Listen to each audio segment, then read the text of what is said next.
In today's lecture, we'll discuss priority queues, that is the heap.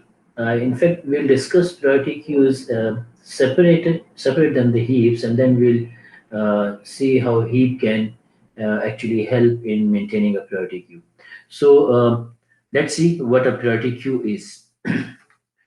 So, in general, queue is a very common data structure that is used in many applications, and the main idea of the queue is that it maintains a first come first serve order. So this order is usually used in many applications. However, for some applications, it is important that we maintain the priority of the item as well.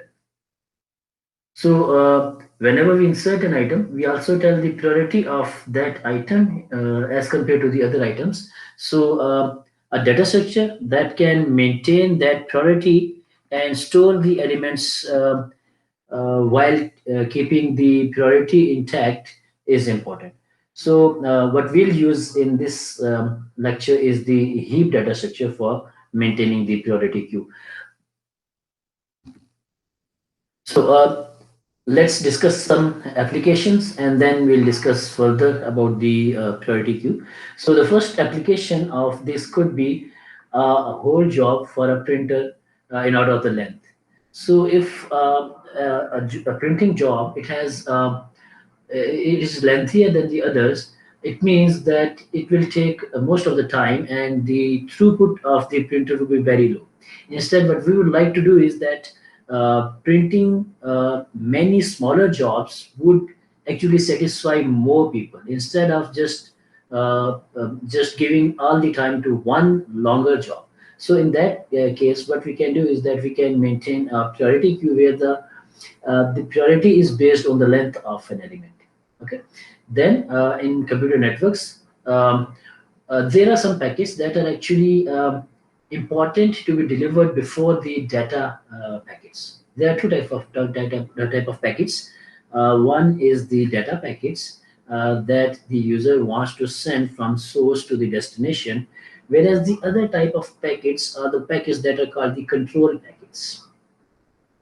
Those are the packets that are required to maintain the state of the computer network.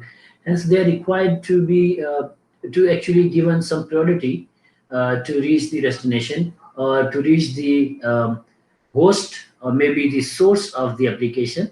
Sometimes there is a bottleneck in the network, and the node that is actually overburdened, it sends a packet back to the source to constrain its transmission rate, or to what you can say, the transmission rate is not the correct word here, but you want it to actually constrain or limit its rate of sending data to the network. So these packets are required to be sent immediately before the data packet. So there is a priority queue there as well. Then for the operating systems, it's also mandatory that the critical system events are processed before the user event. So CPUs, for the CPU jobs, the operating systems also maintain priority queues. So then there is a general application that is not very much related to computer science, but of course the computer systems are everywhere. So we would like the systems to maintain some priority whenever we are, for example, in a critical situation or in the emergency situation of maybe process, or specifically in the hospitals, we would like to give the priority to more critical jobs than the ones that can wait longer than the critical ones. So in general, everything that is greedy, it should be handled using a priority queue.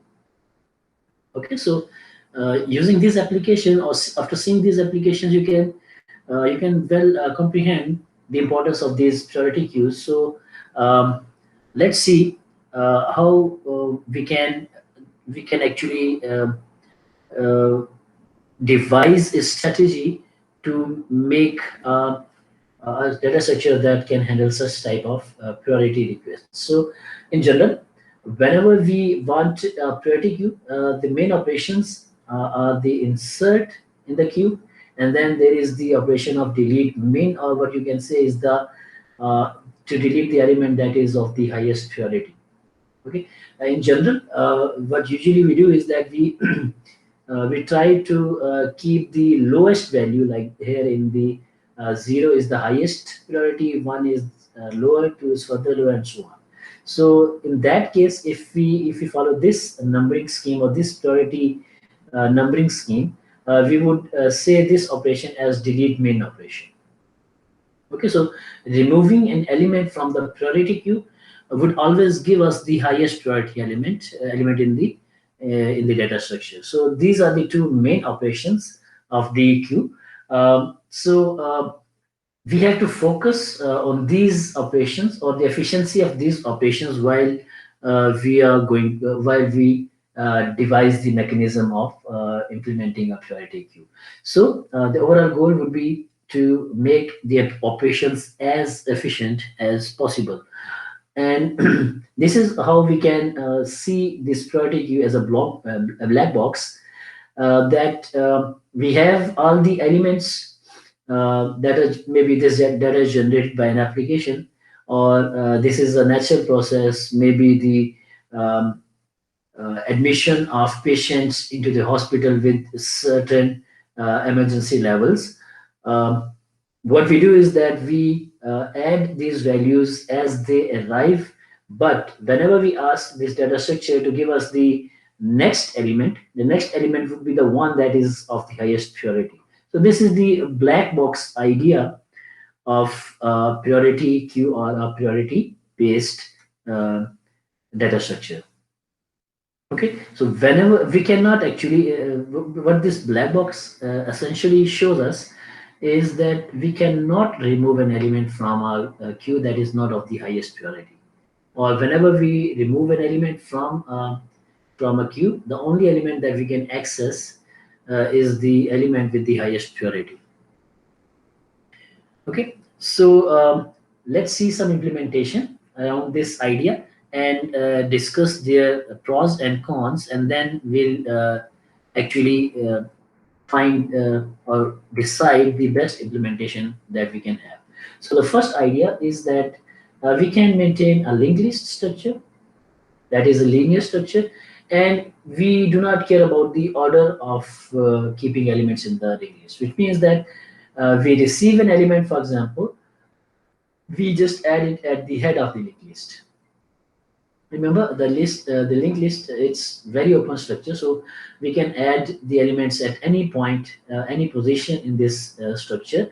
So adding an element in one step means we can add on the head of the linked list. So we would add the element here, point it to the previous head of the list, and point the head to this first element, this new element. So this would be order of one insertion. Okay, okay. But the second operation that we need to take care of is the delete the element with the best or the highest priority. So in order to delete an element that has the highest priority, or as we said that we would like to remove the element or retrieve the element with the lowest value, we need to search in this entire data structure. That could take the n number of steps, which means the total number of elements available in the list. We might need to check all the elements. In fact, we would always need to check all the elements to guarantee that we have found the minimum element in the list. So this delete min operation is of order n. Okay, let's see another idea. What we can do is that we can maintain the order in the linked list. Okay, if we maintain the order, what we improve is the efficiency of the delete min operation, which means that the element with the highest the lowest value and the highest priority would always be at the head of the linked list. So if we want to remove it, we just move the head to the next element and get this element back and remove it and delete its memory from the RAM. So of course this delete min is now order of one, right? But if we talk about the insert operation, now we need to check the correct order or the correct position of the value according to its magnitude. In that case, what we would need to do is that we would compare the new element with the already existing elements, and whenever we find the position that is appropriate for this element, we insert it there. And the worst case would be that we insert an element that is of the highest order. In that case, we would compare it with all the elements and then insert it at the end of the linked list. So that would take, of course, order of n. So both these implementation, if they improve one operation, the efficiency of one operation, the efficiency of the other operation decreases. So the actual issue behind was that we were using the linear structures. And as we have seen that we can improve the performance by using hierarchical structures. So that is the idea that we will use here, and we would actually try to maintain a balanced binary tree. So if it's a balanced binary tree, naively speaking, if the shortest element is not, or the smallest element is not maintained to be accessed in one step, if we need to search it in the entire data structure, and if it's a balanced and a binary search tree, what we would have is that the longest branch would be of order log of n, right? So, which is of course very efficient than this order of n. So that's the first idea that we get, that we can use a hierarchical structure to improve the search and to improve the insert operations efficiency. Of course, this is a uh, trade-off that we make, that instead of making one element of order 1 and the other element of order n, we actually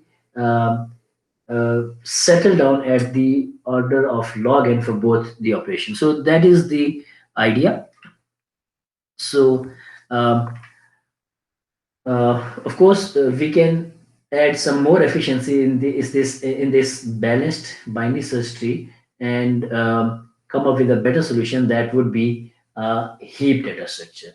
That is, of course, hierarchical data structure like a tree, but the construction of this tree is slightly different than the construction of a BST or an AVN tree. So let's dive deep into the implementation or the idea of this binary heap. So a binary heap, it's a binary tree, of course, that I just discussed, but it has two properties that actually add to to the efficiency of its insert and delete main operation. And the properties are structure property and the heap order property. Let's see these properties one by one. So the first property is the structure property, and the structure property says that we want to maintain a tree that is complete or almost complete all the times. That is the shape. This triangle is the shape that we always like to maintain. And what a complete binary tree does is that um, if I have some nodes, then the upper levels are completely filled or complete, and only missing nodes can be in the last level from left to right.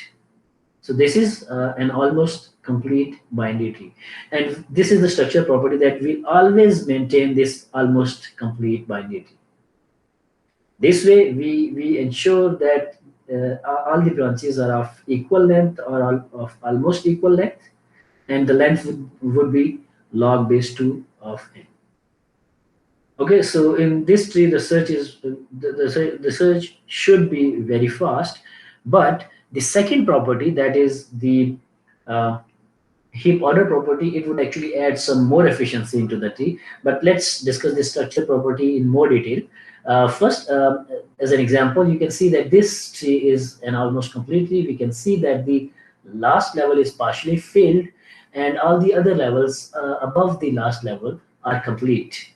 And this last level is filled from left to right. So this is the definition um, of an almost complete tree, and the values are inserted in a way that is similar to this traversal.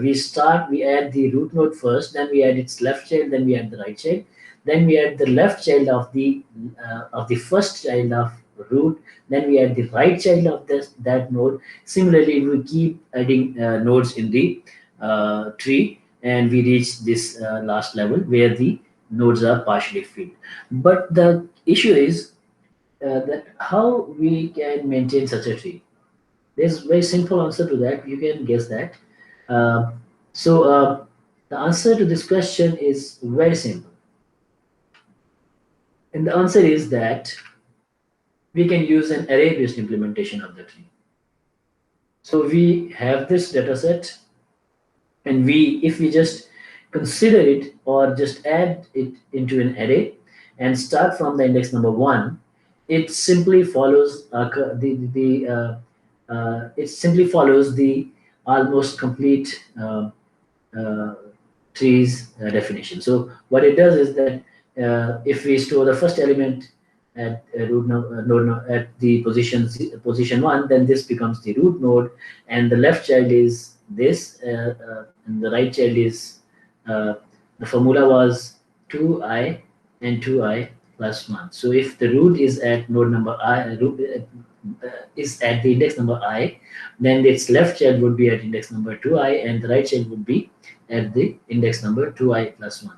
Similarly, if we want to find the parent of a node, what we can simply do is that if the index of the child node is c, we simply divide it with 2, and we get the index of the parent. Okay, so if we just check the parent of this node h, it is 8 divided by 2, that is index number 4. So index number 4 is the parent of index number h, index number 8. Similarly, if we divide 9 by 2, it's again the integer division, it's 4. So this d is the parent of h and I, which we can see here. D is the parent of node h and node I. So that was the recap of the array-based implementation of a tree. So which means that keeping the structure property is very simple, right? So let's move on to the next property, that is the heap order property. So the heap order property is actually the key here. It says that for every node x, the key of the parent should always be smaller than the key of this specific node. Okay, so this means that if I just draw a tree here, what you can simply say is that, for example, the parent has a key. If it's a number, it can be 7. So the children of this node should have the values that are bigger than this node. So it can have a child can have 8, and the other child can have a value 9. So the value in the parent should always be smaller than the values of its children. Similarly, this property should be followed on all the other nodes. So 8 can have children like 10 and maybe 15, and similarly the children of 9 should be bigger than that. And an important thing here is that it's not important to maintain any sequence on this level.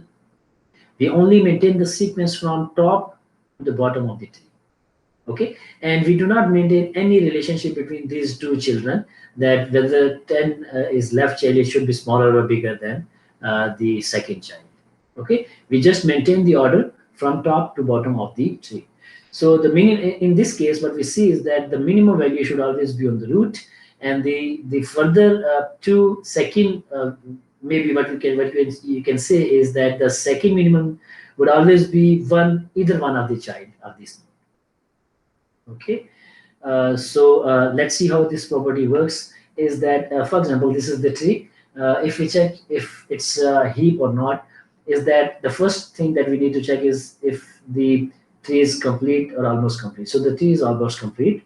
The second property is the heap order property. 13 has a smaller value than its children. Then 14 has smaller value than its children. 19 has smaller value than its children. Similarly, 21 has smaller value than its children. 16 has smaller value than its children. So all the nodes follow the property heap order property. So when we check both the properties and both the properties are satisfied, then this entire tree is considered a heap. Okay, so the properties are followed on all the nodes. So this is a heap,